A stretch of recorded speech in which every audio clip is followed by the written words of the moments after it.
हम झटका नहीं, हम नहीं, चलो यही का प्रभारी है भाई।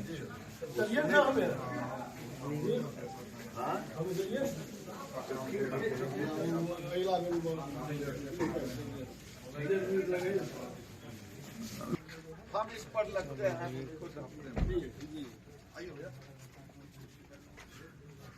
कहाँ जाना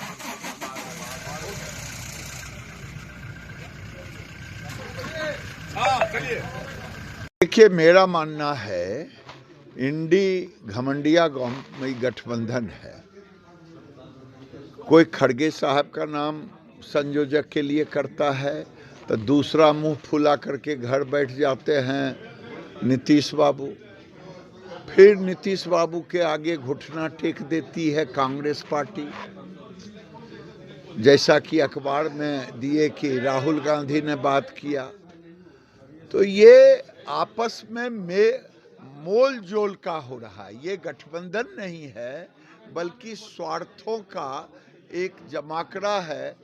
किसी को डर है जेल जाने का, किसी को डर है हारने का। इसलिए ये गठबंधन नहीं है, गठबंधन होगा भी नहीं। कोई कहता है पंजाब में मैं 13 सीट लड़ूंगा, तो कांग्रेस कहती है मैं भी लड़ूंगा। तो ये आपस में नीतियों के आधार पर गठबंधन नहीं है, स्वार्थों के आधार पर गठबंधन है। और ये नीतीश बाबू को जब तक संयोजक नहीं बनाएगा वो मुंह फुलाए बैठे रहेंगे, तो संयोजक उनको बनाना अनिवार्य है। अब वो बन जाएं तब फिर आगे की बात होगी। अखिलेश यादव कह रहे हैं कि पहले हो जाए, और राहुल गांधी को अपनी यात्रा से मतलब, वो जानते हैं कि गठबंधन होना नहीं है। ये गठबंधन नहीं है बल्कि ठगबंधन है। 14 सीट दे बिहार में कांग्रेस को। मैं इतना जानता हूं कि स्वार्थों के आधार पर ये गठबंधन है। जिसका स्वार्थ नहीं सिद्धि होगा वो गठबंधन से अलग होगा, टूटेगा। ये गठबंधन दिल के टुकड़े हजार हुए, कोई यहाँ गुड़े कोई वहाँ गिरे। कांग्रेस भी अब राम के शरण में आ चुके हैं। कांग्रेस पार्टी भी अब राम के शरण में आ चुकी है। कांग्रेस के प्रदेश अध्यक्ष जो है यूपी के, वो भी हजारों कार्यकर्ता के साथ वहाँ पहुँच रहे हैं। भगवान का सद्बुद्धि तो दे। पहले कांग्रेस को सद्बुद्धि नहीं थी, इसलिए काल्पनिक कहा। अब सद्बुद्धि दिए हैं तो आ रहा है। अभी तक तो कांग्रेस काल्पनिक कहते रहा, विपक्ष काल्पनिक कहते रहा राम को। लेकिन अगर सद्बुद्धि आता है तो मैं भगवान से प्रार्थना करूंगा कि सभी को आए। लेकिन ये लोग तुष्टीकरण की राजनीति करने वाले लोग हैं। ये तुष्टीकरण ही करेंगे।